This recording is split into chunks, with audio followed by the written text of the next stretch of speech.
we are absolutely transforming this property here in Wonton, New York. As you'll see, this old wood fence is completely rotted out and it is time for a major upgrade. In the front over here, we installed a decorative scalloped picket fence with an arbor complementing the walkway as you enter the backyard. Along the side, meeting up to the rear of the property, we installed a 6-foot-high solid privacy white vinyl fence. So now we're gonna go back to this morning to see this installation unfold, starting with the rip out. It is currently March 10th, 2026, around 8:30 a.m. We just arrived on site. It is an extremely foggy day here in Wonton, New York. Now finally, after a long, brutal winter, we are back installing fences, and we have a very cool job here today. Now let's take a look at this old wood fence. The old white wood fence goes with the house pretty well. However, it is falling apart. Let's take a look at some close-ups of this fence. As you'll see, the customer has tried many times to repair it and get it functional enough to pass a little more time. Over here in this rail, you have a ton of screws trying to bite the post with no success. And as you'll see, the rail is completely rotted out, so you can't get screws to grip on properly. The customer has tried several times to screw this rail into the post, but when the wood rots out, you can't get a screw to grip onto anything. It just doesn't work. So you have a ton of screws here sticking out, which is a hazard. Now, if we take a look down the fence line, a lot of these posts are rotted at the base and are leaning over.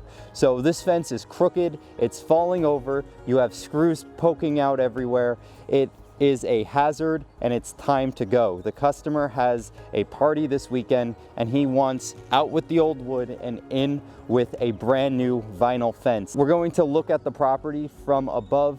We're not doing an entire perimeter today. We are focusing on the left side of the property. This is the section that we are working on and transforming today. And believe me, once this job is done, it's going to be a totally new yard. So now we're going to get started with taking out and carting away this old wood fence.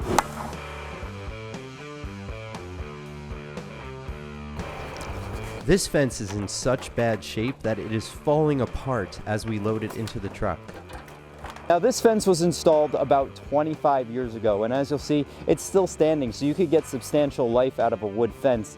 But one thing I want to point out is that the ground has rotted several of the panels going across the fence line. So if you take a close-up look at the bottom of the fence, you'll see that these pickets are actually rotting out at the bottom. These posts are completely rotted at the base. Look at that post, ladies and gentlemen. Oh my goodness, completely rotted out.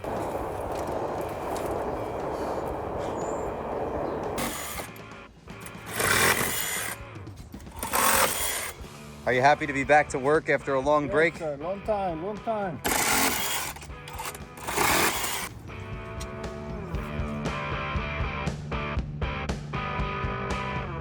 All right, now you'll see this wood fence is pretty much out of here, and we have one of our veteran installers over here, Freddie, setting a very important post. Now this is the corner post where the 6-foot solid along the side is going to meet the decorative picket fence in the front.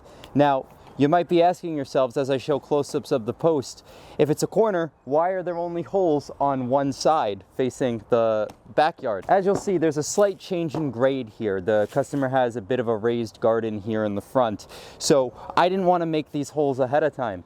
So we have the holes routed for the 6-foot solid going that way, but for the decorative picket fence that's going to meet this corner, we're actually going to jigsaw the holes on site here, so that way we can customize that step and make it flow smoothly. So we just opened up our Arbor kit and we're just inserting the spindles into the Arbor top. This is going to be super decorative for the front entrance.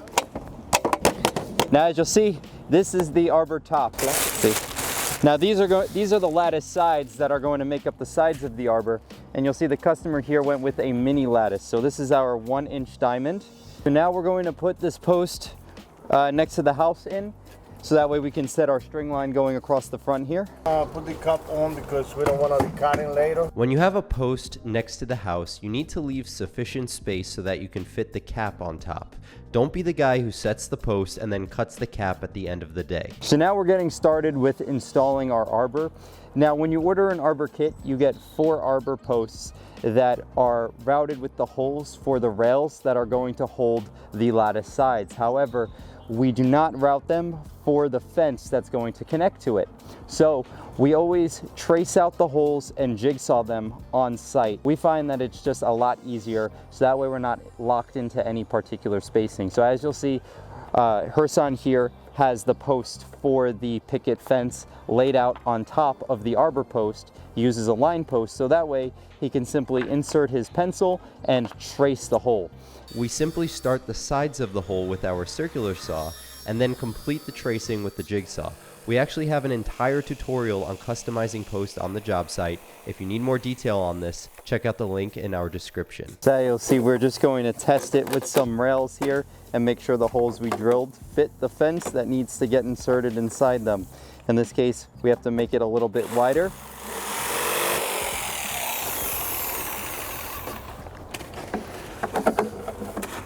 Perfect. Now we're gonna make our tiny little piece of picket fence that's gonna go next to the house. So we're just gonna cut our rails down to size and insert them into the posts that we just installed.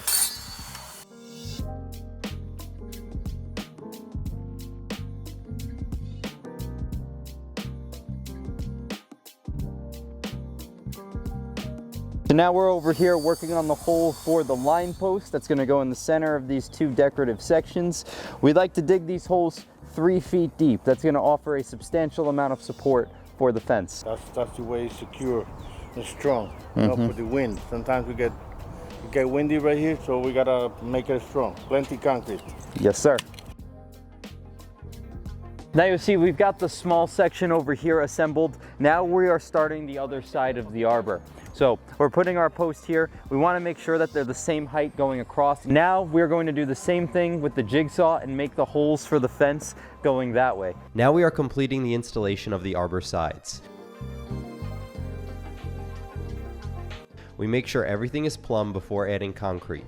Now let's take a look at the other side. We start by installing the bottom rail, then we insert the lattice, then we will put a lattice side channel on each side, and then we will insert the top rail. Then before adding concrete, you must check your opening to make sure the sides are the correct distance apart. Now that our arbor sides are set, we can begin installing the decorative picket fence. All right, now we're gonna put our line post in the hole that we dug. So as you'll see, these picket sections insert into the posts nice and easily. Now we're going to put this other section here, but remember, we still have to jigsaw the holes on that corner right there. Before we insert the sections into the post, we like to notch the rails. That prevents these rails from sliding out of the post in the future. Once you insert them, they'll be locked in. Now the crew is lining up the section to the corner post. This will allow us to mark exactly where the section should line up with the post before we trace and cut the holes. This is a great way to customize the fence for the difference in grade. The crew is placing the collars on top of the posts. These will be the transition between the posts and the arbor top. Now with our opening set correctly and our collars in place, the arbor top goes on nicely. Now you'll see we have our arbor installed and in position. We have our decorative panels along the front here installed. Now we're going to make our way to the side of the property where we are going to install our 6-foot-high solid privacy PVC fence. So now you'll see on the other end of the project, way down here, we have Lewis getting started on the end post for the solid privacy panels. We always set our ends and our corners first. That way we can set our string lines and complete the layout of the project. ¿Cómo estás, Lewis? ¿Qué pasó? Bien, tranquilo. Yeah, that's not, you're not taking that. Now we are setting our string line going down the side of the property. This will ensure that all of our posts are in a direct line. We want the fence to be straight along the property line. Now we're beginning our first section of the privacy fence.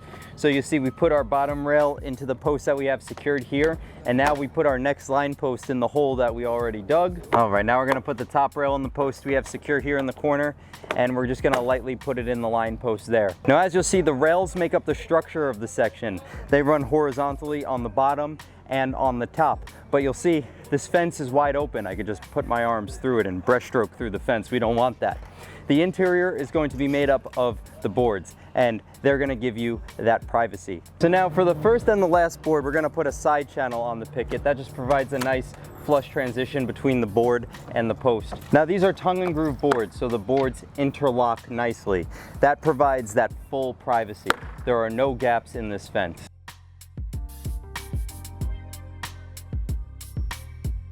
Now we're on the last board, so we're going to put this side channel on like we showed before. Again, just a nice flush transition between the board and the post here. So we're just going to put it on in there, and then we'll have to get the top rail into that line post.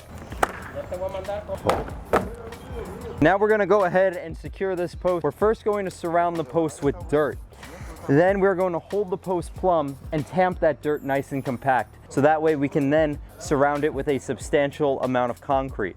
Then once that concrete dries, the post will be set correctly and plumb.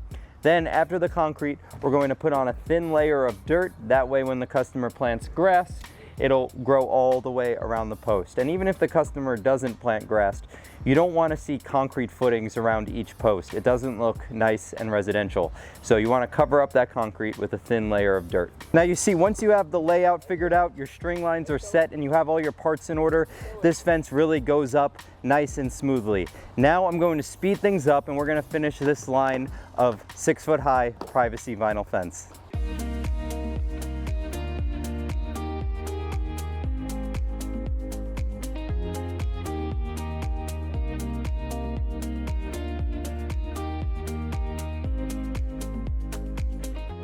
So now you'll see behind me the fence line is complete. We have to put a cap. We put a nice decorative New England cap on each one of these posts. All right, so now we're just doing a little cleanup on the arbor over here.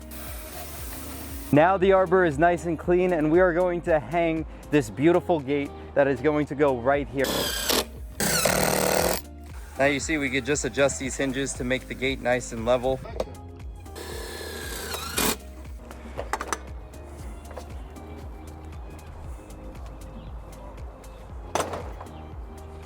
And just like that, the entire property is completely transformed. Clean, modern, and built to last. If you're interested in having a fence installed at your house, simply text or call me. This is my direct line. I will be the one answering the phone, and I will be happy to help you. Now, we showed this installation a little bit fast, so for you DIYers out there, if you're interested in installing the privacy fence and want a step-by-step tutorial, check out this video. And if you want to see step-by-step instructions on installing an arbor just like this, check out this video. Thank you all for watching, subscribe to the channel, and we'll see you in the next video.